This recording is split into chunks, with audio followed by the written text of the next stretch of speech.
ordenada, sistemática y que referencia las fuentes. Ahora bien, ¿cuál es la finalidad de un informe? La finalidad puede ser variable.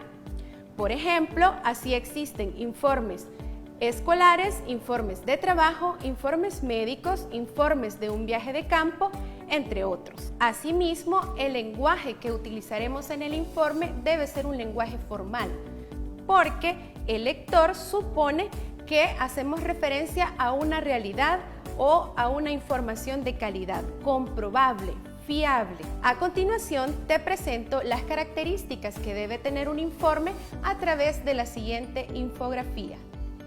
1. Es un texto expositivo. 2. Es un texto explicativo. 3. Tiene como propósito dar información sobre resultados de investigación.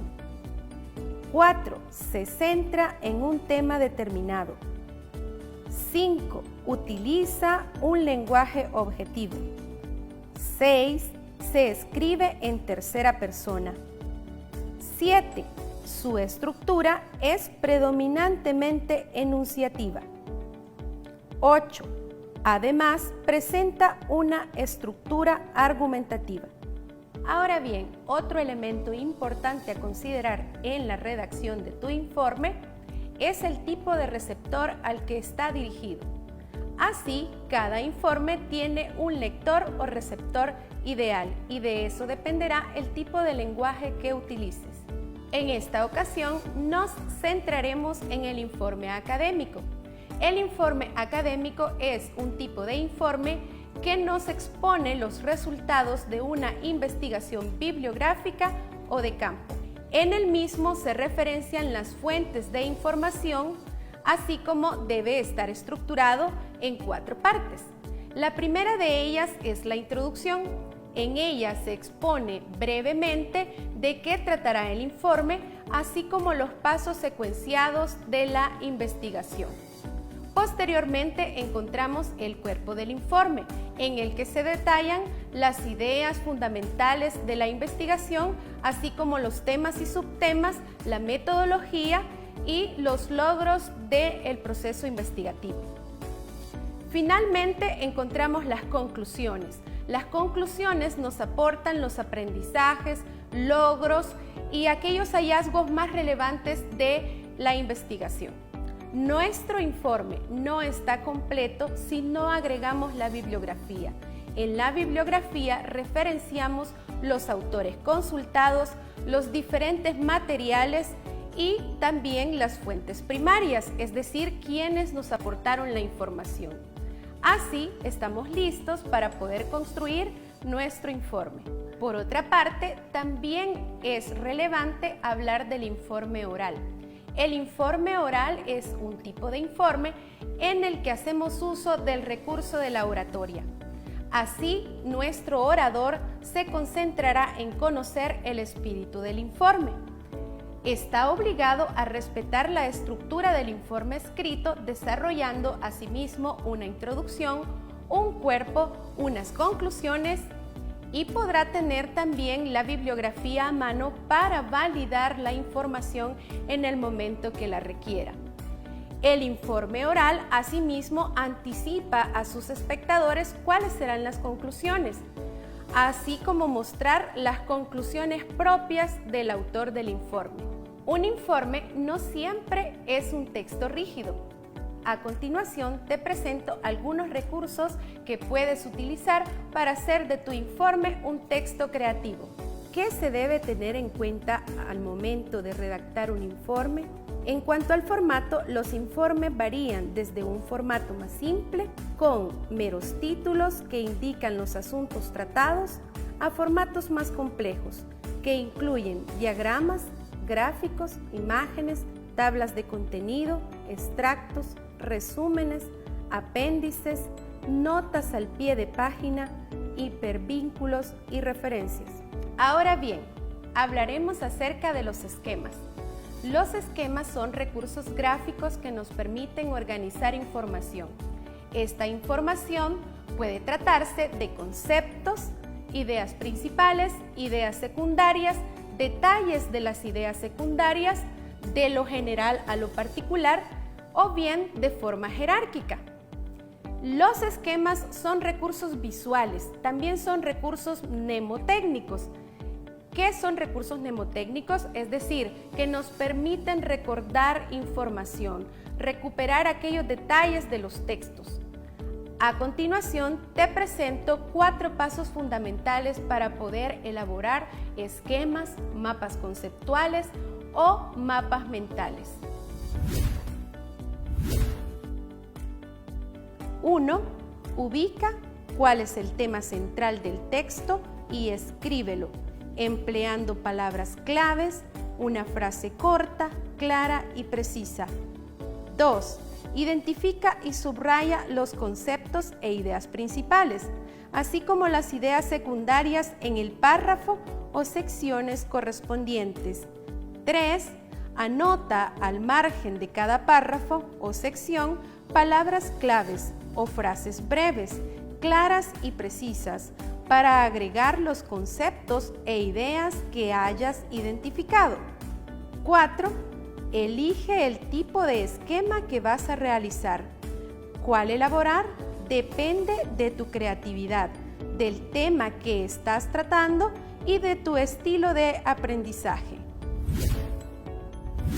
En la imagen anterior hemos podido apreciar los 4 pasos para elaborar un esquema mostrado en una forma de mapa conceptual. Ahora bien, ¿qué es un mapa conceptual? Es un tipo de organizador gráfico que ordena la información de lo general a lo particular. Utiliza conectores, preposiciones, así como una red de conceptos o de ideas principales y secundarias. Por otra parte, están los mapas mentales o mapa de ideas. Estas son representaciones gráficas, sobre todo muy creativas, en las que puedes establecer las ideas principales, ideas secundarias, así como aquellos detalles que más te interesan del tema. Finalmente, los esquemas son recursos gráficos que nos permiten organizar la información de forma jerárquica, o bien de lo general a lo particular, estableciendo los detalles de cada uno de los conceptos. Puedes tener en cuenta que hay esquemas de llaves, esquemas circulares o bien de cajas. Asimismo, cualquiera de estos tipos de esquemas o bien de mapas, ya sea conceptuales o mapas mentales, nos permiten organizar información de diferente manera. Como ya te mencionaba, puede ser de forma jerárquica o bien de lo general a lo particular. Respuesta del PNUD ante el COVID-19. ¿Es una crisis humanitaria? ¿Qué ha sucedido? En el año 2020 debía iniciar el cumplimiento de objetivos de desarrollo sostenible. Los objetivos no podrán cumplirse por la situación actual. ¿Cómo ha afectado? Ha generado una crisis de desarrollo. Tendrá repercusiones graves en países frágiles y menos favorecidos. ¿Cómo aporta el PNUD? Ayuda a la preparación, respuesta y recuperación frente a la pandemia. Ha racionalizado procesos para ser más ágil. Ha aumentado flexibilidad para las donaciones. ¿Qué debemos hacer? Debemos trabajar todos juntos para combatir esta pandemia. ¿Sabías que algunos profesionales se ganan la vida redactando informes? Ya que cada vez son más aquellos con habilidades colaborativas de comunicación y ciudadanía digital que trabajan como freelance o trabajadores independientes a través de investigaciones novedosas en ciencias, artes, psicología o comercio. En este momento te ayudaré a establecer los pasos para poder redactar un informe de manera sencilla y ordenada. En primer lugar, debes establecer cuál será el tema de investigación. Posteriormente, los objetivos. Así tendrás una dirección para buscar la información más adecuada y poder seleccionar las fuentes de calidad. Después deberás verificar el tipo de lenguaje que debes emplear. Yo te recomiendo el lenguaje formal, puesto que un informe es un texto informativo y explicativo. Asimismo, debes citar las fuentes que utilizas en tu informe, elaborando una bibliografía. Finalmente, recuerda que elaborar informes, así como elaborar esquemas, no solo corresponde a resolver una tarea. Lo podemos hacer en nuestra vida cotidiana, ya sea para explicar un proceso o para presentar un proyecto que elaboraremos en el futuro a un familiar, a un amigo. Así, todas nuestras habilidades comunicativas se ponen en práctica. ¿Sabías que los términos meme, selfie, scratch, sororidad o viralizar son algunas de las palabras que incorporó la Real Academia Española de la Lengua en el año 2018? En este momento te ayudaré en la resolución de la guía de autoaprendizaje. En la misma aparece un fragmento cuyo tema principal es el Internet y sus usuarios. Se nos habla en la guía acerca de los memes. Como se definen en la misma, son unidades culturales de información. Los memes producen contenidos que se viralizan. Estos términos, como ya lo hemos aprendido, fueron incorporados por la Real Academia Española de la Lengua en el 2018. En el mismo texto, el autor compara a los memes con los genes por la capacidad que estos tienen para generar nueva información, nuevas perspectivas sobre sucesos coyunturales.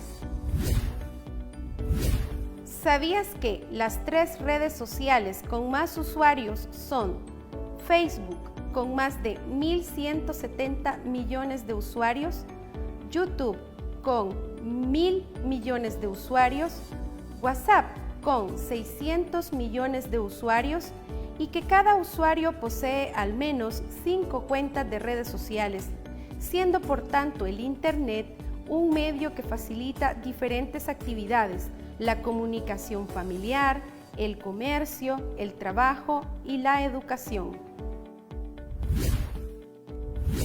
Ahora que ya hemos analizado el texto que aparece en tu guía de autoaprendizaje, seremos capaces de establecer si la información es verídica o no. Una de las preguntas que se te presenta para la misma te consulta si eres capaz de decir si una información es de calidad o fiable.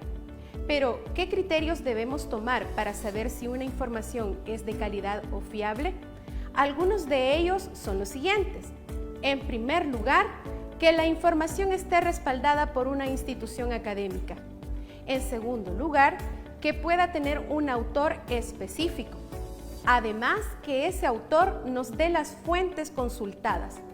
Finalmente, que pertenezca a una sección de una revista científica o bien a una publicación institucional.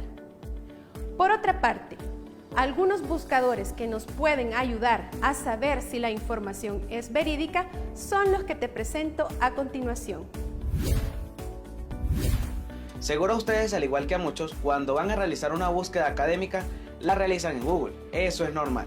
Lo que deben tener en cuenta es que existen otras plataformas que nos pueden brindar resultados centrados en lo que es la academia.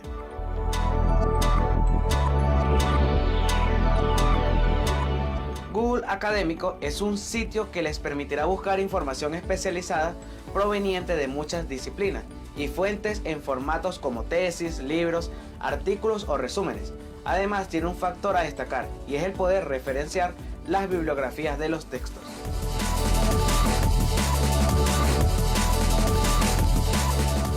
YouTube Education es un canal generado automáticamente por YouTube, en el cual se pueden hallar recursos de apoyo para complementar investigaciones, tareas o aprender algo nuevo. Este canal selecciona los videos más importantes con contenido exclusivamente educativo.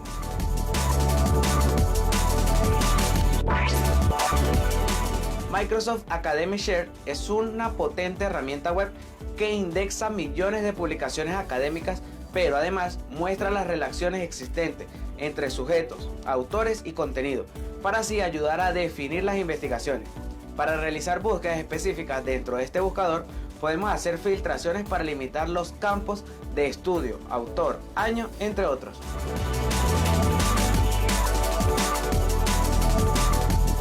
El Centro de Información de Recursos Educativos, ERIC, del Instituto de Ciencias de la Educación, es una enorme base de datos creada por el gobierno de Estados Unidos en 1964 para albergar recursos, artículos, documentos y bibliografías especializadas de diversos sitios y revistas.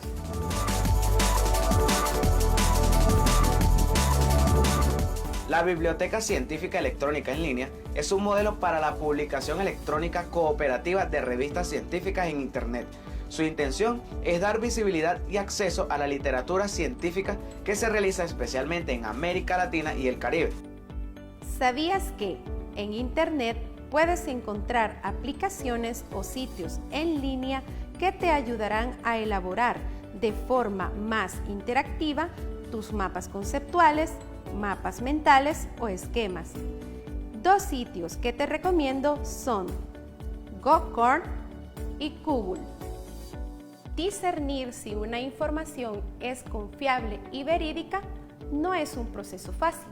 Requiere del conocimiento de los servidores de búsqueda de información, así como del conocimiento de bibliotecas digitales, como lo hemos podido observar en el video.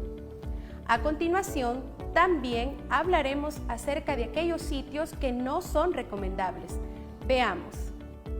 Los sitios web que no debes utilizar como fuentes de consulta en la elaboración de tus actividades académicas son los siguientes: Wikipedia, Buenas Tareas, blogs, Yahoo Respuestas, Rincón de Vago, monografías.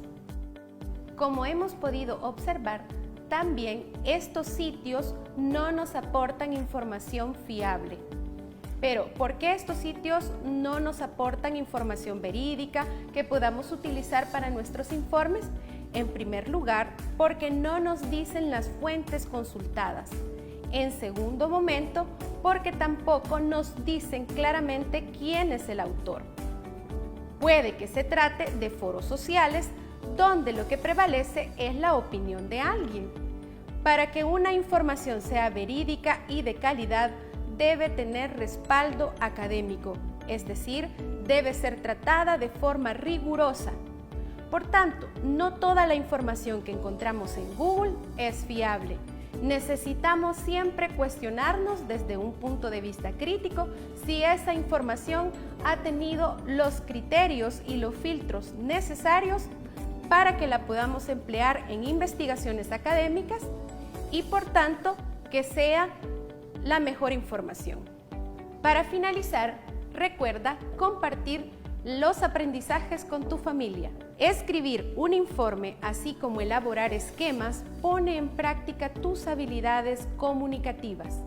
Aprenderás a ser crítico y reflexivo en tus propuestas, tareas e informes. Hasta la próxima.